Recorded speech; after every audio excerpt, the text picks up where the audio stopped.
আসসালামু আলাইকুম। আশা করি সবাই ভালো আছেন। আজকের আলোচনার বিষয় রাশিয়ার অ্যাডমিরাল গসকভ ক্লাস ফ্রিগেট নিয়ে। গসকভ ক্লাস হচ্ছে রাশিয়ার সবচেয়ে আধুনিক এবং শক্তিশালী যুদ্ধজাহাজ, অথচ ফ্রিগেট।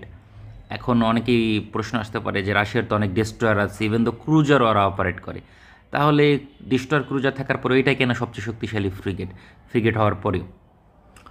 তো আসলে রাশিয়ার কাছে কতগুলো জাহাজ আছে সেটা নিয়ে একটু সংক্ষিপ্ত আলোচনা করলে বুঝতে পারবেন। তো রাশিয়ার কাছে ধরেন ওই 50 থেকে 60টার মতো সারফেস যুদ্ধজাহাজ আছে, মানে এই ধরনের যুদ্ধজাহাজ আছে। এইগুলা নয়, মানে বিভিন্ন ধরনের মিলে। তো সেগুলো কিন্তু ক্যাপাবল না। বিশেষ করে ওদের যে ডেস্ট্রয়ারগুলো আছে, ক্রুজারগুলো আছে, ওগুলো এখন বিভিন্ন মানদণ্ডে ওভারঅল একটা ভালো করভেটের সমতুল্য। মানে আশ্চর্যজনক মনে হলেও বাস্তবতা এটাই। কারণ 1980-র দশকের পরে ওই সব জাহাজ তৈরি করা হয়েছে, এখন ওইগুলো অচল। একটু রিফাইন টিফাইন করছে, বাট ওইগুলো এখনও মানে বিভিন্ন সেন্সর টেন্সর বিভিন্ন ডিজাইনের কারণে ওইগুলো এখন চলে না, বলতে পারেন গার্বেজ। তারপরও রাশিয়া যে বিশাল দেশ, আপনি যদি ম্যাপটা দেখেন, রাশিয়া কিন্তু বিশাল একটা দেশ। হ্যাঁ, বিশাল দেশ। এই সমুদ্র, এটা হলো নরওয়ের অংশ, এটা নরওয়ে, আর এই লালটা রাশিয়া। রাশিয়ার এই অংশ কিন্তু এখানে, আর এটা হলো যুক্তরাষ্ট্রের অ্যালাস্কা, আর মেন যুক্তরাষ্ট্র হচ্ছে এই যে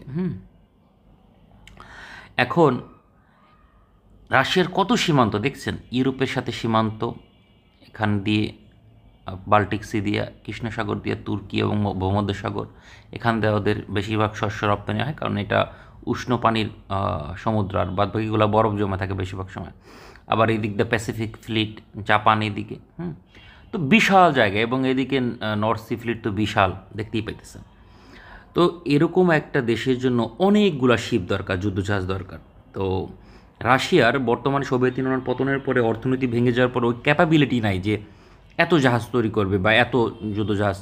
রাশিয়ার আসলে যুক্তরাষ্ট্রের চেয়েও শক্তিশালী নৌ ফ্লিট দরকার ওদের, মানে সীমান্ত অনুযায়ী চিন্তা করতে গেলে। তারপর একটা মিনিমাম স্ট্যান্ডার্ড তো থাকা উচিত, কিন্তু রাশিয়ার সারফেস ফ্লিটের সেই স্ট্যান্ডার্ড নাই। আপনি যদি কম্পেয়ার করেন জাপানের সাথে, জাপান থেকে রাশিয়ার সারফেস ফ্লিট ওয়ারশিপ অনেক পিছিয়ে, সংখ্যা, কোয়ালিটি, কোয়ান্টিটি যাই বলেন না কেন, সেখানে জাপান থেকে পিছিয়ে, দক্ষিণ কোরিয়া থেকে পিছিয়ে, চায়নার ধারে কাছে নাই। যুক্তরাষ্ট্রের সাথে তুলনায় চলে না।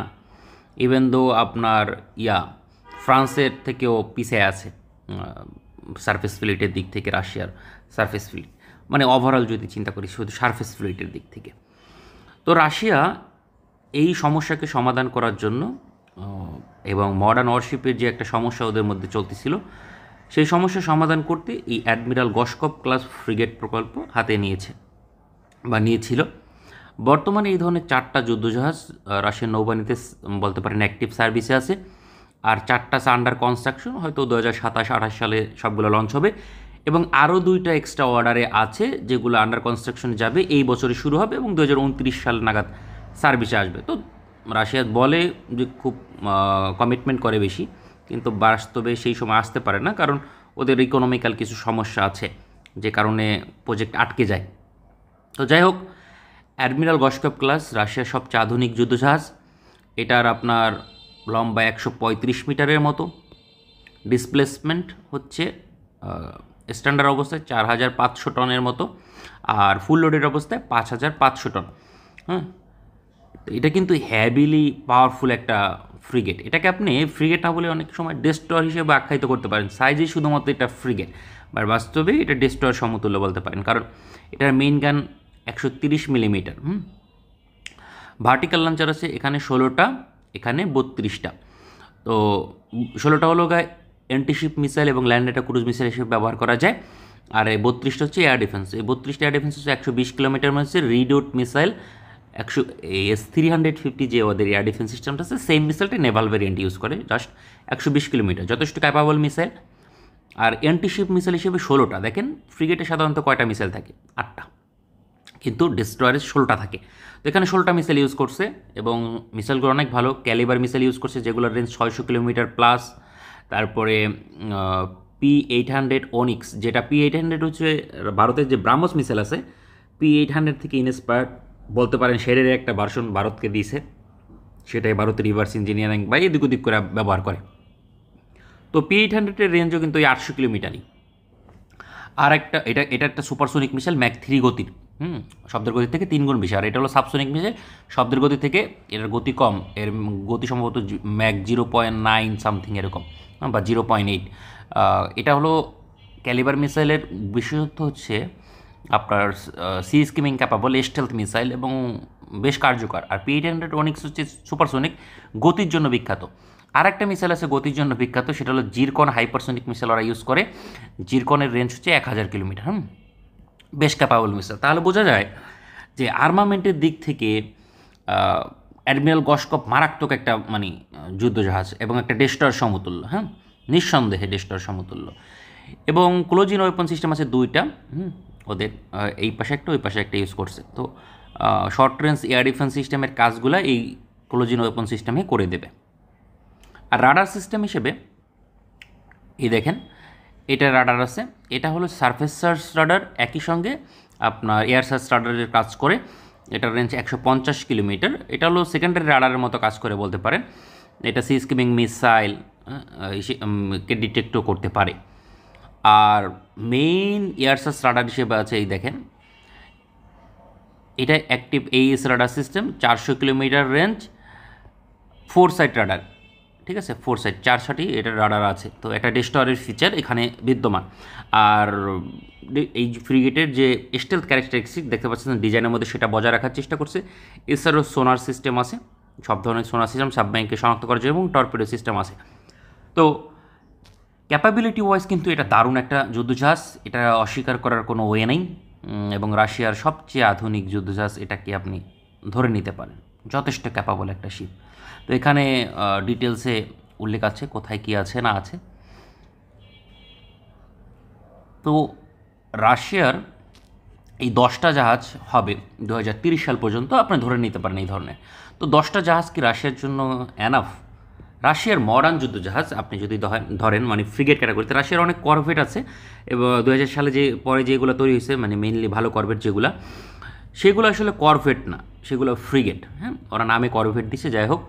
তো রাশিয়ার করভেট যেগুলো মানে ফ্রিগেট সমতুল্য, আমি নামে ডেফিনেশনে যাচ্ছি না যে ওরা কী নাম দিল, মানে ফ্রিগেট সমতুল্য মডার্ন আধুনিক যুদ্ধজাহাজ আছে, সব মিলিয়ে গসকপ ক্লাস, গিগোচারিভ ক্লাস, এগুলো মিলিয়ে 19টার মতো, সব মিলে অ্যাক্টিভ বর্তমান আছে। এই 19টা যুদ্ধজাহাজ ফ্রিগেট সমতুল্য, কোনোটা হয়তো বা আপনার 2200 টন, কিন্তু সেটা ফ্রিগেট, কারণ রাশিয়া ওখানে 8টা লং রেঞ্জের মিসাইল ইউজ করছে, তারপরে 16টা medium range surface to air missile use করছে, যেগুলো একটা ফ্রিগেটের ফিচার, নিঃসন্দেহে কোনো সন্দেহ থাকে না সেখানে। তো রাশিয়ার জন্য এই 19টা জাহাজ কিন্তু এনাফ না। রাশিয়ার মেইনলি অনেকগুলো নৌ ফ্লিট আছে, তার মধ্যে মেইন নৌ ফ্লিট হলো দুইটা, একটা হচ্ছে নর্দার্ন ফ্লিট এখানে, আর একটা হচ্ছে আপনার প্যাসিফিক ফ্লিট, সেটা হলো এই অঞ্চলে অবস্থিত। তো এই দুইটা ফ্লিট দিয়ে মূলত রাশিয়া মানে নিজে পরিচালিত। আমি কালারটা চেঞ্জ করে নিই। এটা হলো নর্দার্ন ফ্লিটের জায়গা, আর এটা হলো আপনার প্যাসিফিক ফ্লিটের জায়গা। এই দুইটা ফ্লিট থেকে পরিচালিত। এছাড়া আপনার এই যে ব্ল্যাক সি ফ্লিট আছে এখানে, আর এখানে আছে হলো আপনার সেন্ট পিটার্সবার্গ সিটি, এবং সেটা এই বাল্টিক সাগর দিয়ে পরিচালিত হয়। তবে রাশিয়ার মেইন যে কনসার্ন বাণিজ্যের দিক থেকে যদি চিন্তা করি, সেটা হলো এই যে ব্ল্যাক সি ফ্লিট, কারণ এখান দিয়ে রাশিয়ার যে খাদ্যশস্য, বিশাল খাদ্যশস্য রপ্তানিকারক দেশ রাশিয়া। তো সেই খাদ্যশস্য উষ্ণ পানি দিয়ে রপ্তানি হয়। ওই উষ্ণ পানি কি মানে যেখানে বরফ জমে না, এই পানি দিয়ে রপ্তানি হয়। আর এইখানে আপনার বরফ জমে থাকে নর্দার্ন ফ্লিটে, তারপরে এই অঞ্চলে প্যাসিফিক, এই যে প্যাসিফিক ফ্লিটেও বরফ জমে থাকে, আর এইটা তো সেন্ট পিটার্সবার্গে। সেক্ষেত্রে এখান দিয়ে আপনার বাণিজ্য হয়। তারপরও রাশিয়ার নৌবাহিনীর শক্তির খুব একটা বড় অংশ এখানে মোতায়েন করেনি, কারণ এটা রাশিয়ার এয়ারফোর্স সেটাকে মেকওভার করতে পারে। আর তাছাড়া এই যে যে দেশটা দেখেন, এখানে একটা দেশ আছে, এটা হলো জর্জিয়া। জর্জিয়াতে রাশিয়ার একটা অংশ আছে মানে দখল করা, তো সেখানে একটা নৌ ফ্লিট তৈরি করতেছে। সেক্ষেত্রে এখান দিয়ে ইজিলি আপনার কভার দিতে পারবে। যদিও এই অঞ্চলে খুব শক্তিশালী যুদ্ধজাহাজ রাশিয়া মোতায়েন করে না খুব একটা, তারপরে যথেষ্ট মোতায়েন করে। মেইন কনসার্ন হলো রাশিয়ার এই অঞ্চলগুলা। তো রাশিয়ার যে 19টা শিপ আসলে ওইগুলা কোনোভাবেই যথেষ্ট না ওদের এই বিশাল ফ্লিটকে মানে রক্ষা করার জন্য। রাশিয়ার কমপক্ষে 40 থেকে 50টা শিপ দরকার। এখন বর্তমানে 40 থেকে 50টা শিপ তো অনেক, আসলে অনেক না। চীনের ফ্রিগেটই আছে আপনার সব মিলে প্রায় 50টার মতো অ্যাক্টিভ বর্তমানে। এরপরে ওদের ডেস্ট্রয়ার আছে আরও 50টা। ডেস্ট্রয়ার তো আরও ক্যাপাবল, রাশিয়ার শিপ থেকে অনেক ক্যাপাবল। যুক্তরাষ্ট্রের সেখানে তো আপনার 100টার মতো ডেস্ট্রয়ার বা ক্রুজার মিললে আছে 100টার মতো, ঠিক আছে। তো মানে বিশাল ব্যাপার স্যাপার। তারপরে জাপানের আছে আপনার যদি সব মিলে ধরেন 50টার মতো ফ্রিগেট ডেস্ট্রয়ার মিলে আধুনিক সব টপ ক্লাস যেগুলো। ইন্ডিয়ারও সেখানে ভালোই আছে, ফ্রিগেট ইয়াটিয়া মিলে প্রায় 25টার মতো আছে। তো সে তারা বেশ আগায়া। ফ্রান্সের এদিক থেকে আছে ওখানে 5টা, 8 5 13 14 15টার মতো আছে, 15টা আধুনিক শিপ আছে। তো সেই হিসেবে রাশিয়ার আসলে ক্যাপাবিলিটি যথেষ্ট কম সারফেস ফ্লিটে, এবং সেই সমস্যার সমাধান করার জন্য রাশিয়া কিছু পদক্ষেপ নিয়েছে, কিন্তু অর্থনীতি তাদেরকে সায় দিচ্ছে না, এবং সায় না দেওয়ার কারণে ওরা সেভাবে আগাইতে পারতেছে না আসলে। তবে এটার একটা সাকসেসর ভেরিয়েন্ট ওরা অলরেডি প্রজেক্ট হাতে নিয়েছে। 10টা শেষ হলেই এই যে আপনার এর এম প্রজেক্টটা হাতে নেবে। এম প্রজেক্টটা হচ্ছে এর থেকে একটু বড় হবে, 8,000 টনের, 8,000 টনের হবে, মানে ডেস্ট্রয়ার বলতে পারেন, যদিও নাম দিবে ফ্রিগেট, বাট হরেভার যাই দিক। আর 64টা ভিএলএস থাকবে আশা করা যায়, মানে স্ট্যান্ডার্ড। অনেকে মানে অনেক ডেটায় দেখলাম 132টা, 164টা, 128টা ভিএলএস থাকবে, তো আমার কাছে তা মনে হয় না। তো ওভারঅল 64টা থাকবে ভিএলএস বলতে পারেন। তো 64 VLS more than of Russia, এবং ওদের ডেস্ট্রয়ার যেগুলো আছে ভাঙ্গাচুরা সেগুলোকে রিপ্লেস করতে পারবে, এবং যথেষ্ট ক্যাপাবলই হবে সেগুলা। তবে রাশিয়া এই জাহাজের মানে কস্ট যথেষ্ট মানে ইনএক্সপেন্সিভ বলা যায়, কারণ এর জাহাজের মানে হালের কস্ট হলো মাত্র $250 মিলিয়ন। হ্যাঁ, $250 মিলিয়ন, যেটা যথেষ্ট কম আসলে, নিঃসন্দেহে অনেক কম। সব মিলিয়া আর্মামেন্ট মিলিয়া হয়তো বা এটার কস্ট আসতে পারে 500 million plus minus. 500 million plus minus বা $600 মিলিয়ন খুবই ফেয়ার, কারণ এই ধরনের একটা জাহাজ তৈরি করতে মোরলেস $1 বিলিয়ন লাগার কথা, যে ধরনের ফায়ার পাওয়ার আছে। ইউরোপিয়ান হলে ডেফিনেটলি, আমেরিকান হলে $1 বিলিয়ন খরচ করে যেত, কোনো সন্দেহ নেই। তো সেই হিসাবে যথেষ্ট কম। তবে রাশিয়া এটা কিন্তু এক্সপোর্ট করারও চেষ্টা করেছে বা পরিকল্পনা ছিল, বাট সেটা হয়ে ওঠে নাই। হয়ে ওঠার না কারণ হইতেছে জিওপলিটিক্যাল যে ইনফ্লুয়েন্স, সেটা রাশিয়া যথেষ্ট কম এখন, এবং আমেরিকার নিষেধাজ্ঞা ছিল, যেটার যে টার্নিং পয়েন্টটাইতে আমেরিকার নিষেধাজ্ঞা ছিল 2016 সাল থেকে, মানে নিষেধাজ্ঞার উপরে আছে রাশিয়া। তো নিষেধাজ্ঞা থাকার পরে ওদের যে পোটেনশিয়াল কাস্টমার যারা এই জাহাজ এফোর্ড করতে পারবে, রাশিয়ার ছোটো ছোটো কাস্টমার তো এগুলো এফোর্ড করতে পারবে না। এফোর্ড করতে পারতো কি, আলজেরিয়া পারতো, তারপরে ভিয়েতনাম পারতো এখন, আর ওরকম ইন্ডিয়া পারতো। এখন ইন্ডিয়া তো এইগুলা কিনবে না, ওরা গিগোচারিপ ক্লাস কিনছে, আর ইন্ডিয়া নিজে এখন ডেস্ট্রয়ার তৈরি করে, তো এটা ডেস্ট্রয়ার ক্যাটাগরিতে রাশিয়া থেকে নেবে না, তো ইন্ডিয়ার কেনে নেয় এই কারণে। আর ভিয়েতনাম নিষেধাজ্ঞার কারণে পিছাই গেছে, কেনে নেয়। আলজেরিয়াও সেম, যদি ওরা যুদ্ধ বিমান কিনছে, তো এই ঝুঁকি নিতে চায় না। আলজেরিয়া চিন্তা করছে যে এই ঝুঁকি না নিয়ে আমরা চায়না থেকে কিনি, চায়নার কাছে মানে এটার তুলনায় বেটার অপশন আছে, সেক্ষেত্রে আর দরকার নেই। আর যেসব ছোটো ছোটো দেশ আছে তারা আসলে এই ধরনের জাহাজ এফোর্ড করার মতো না। ইরানের ইকোনমি ওরকম বড় না, তারপরে সিরিয়া আগে ছিল, এগুলোতে এই ধরনের জাহাজ অপারেট করার মতো অ্যাবিলিটি নেই, তো সেক্ষেত্রে তারা কিনতে পারেনি। এই কারণে রাশিয়ার যে সমরস্ত্র বাজার সেটা আস্তে আস্তে ছোটো হয়ে যেতেছে।